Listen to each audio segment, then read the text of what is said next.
I started it when I was around like 18, 19. Yeah, I worked with the producer, Delavie Baghdad from New Zealand.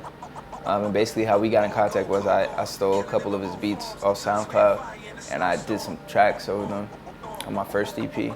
And I sent it to him and said, let's work on the project, and he was glad to work on it. So one of the struggles that I went through making Saved by the Bay was actually, I had finished a tape at some point at first when I was like, when I was 19.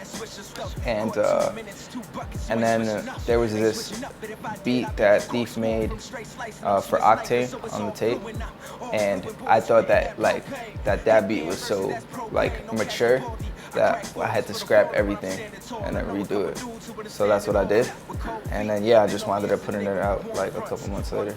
I got a lot of people from his side of the world, New Zealand, liking the tape, sharing and stuff like that, which is basically the goal, because you want to influence people that are not like just generally around your area and stuff like that.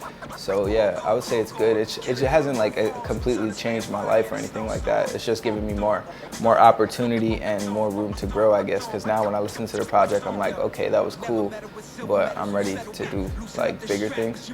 And for Thief, as far as what he tells me, people he gets a lot more hit-ups for beats and stuff like that. People like his friends and stuff really like the project. And like I said, that's the goal, so hopefully we keep growing. To me, in my mind, it took a little bit too long for me to get everything out. But that's just part of the process, especially when you're making your first project. Like, people don't understand, sometimes you want it to be so good that you're like second guessing yourself, and I was definitely second guessing myself, like I'm not afraid to say that.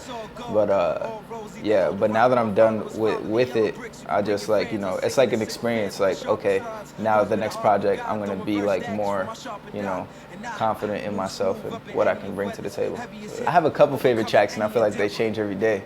But the one that's most meaningful to me is Wind Guardian, because I wrote that in such a overcoming my doubt type of space.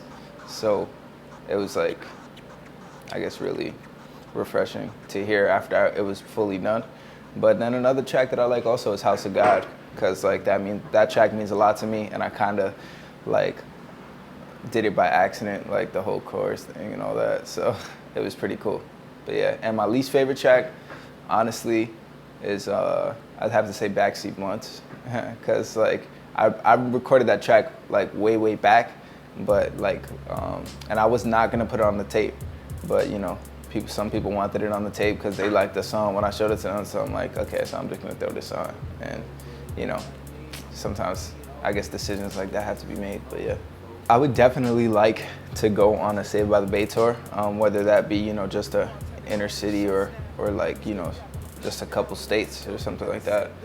But yeah, we're just gonna have to see. I know definitely since I released it, more opportunities have been popping up to perform or just be in places to promote the tape. So I'm appreciative of that.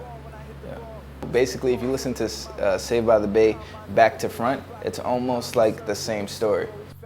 Like the whole, I guess, me being saved and all that, yeah, it's basically the same thing. So if you haven't tried it yet, try it. Well, if you want to listen to Saved by the Bay, it's on Audio Mac.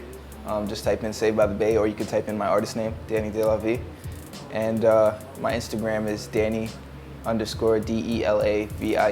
if you didn't know how to spell Delavie. And yeah, that's pretty much it.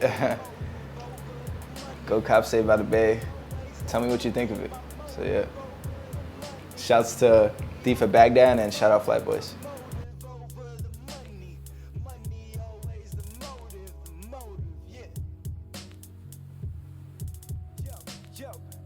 Jocking my drop, more riders than a Greyhound. Only best friend was a PayPal. Only close ones were my enemies. Mirror side, 16.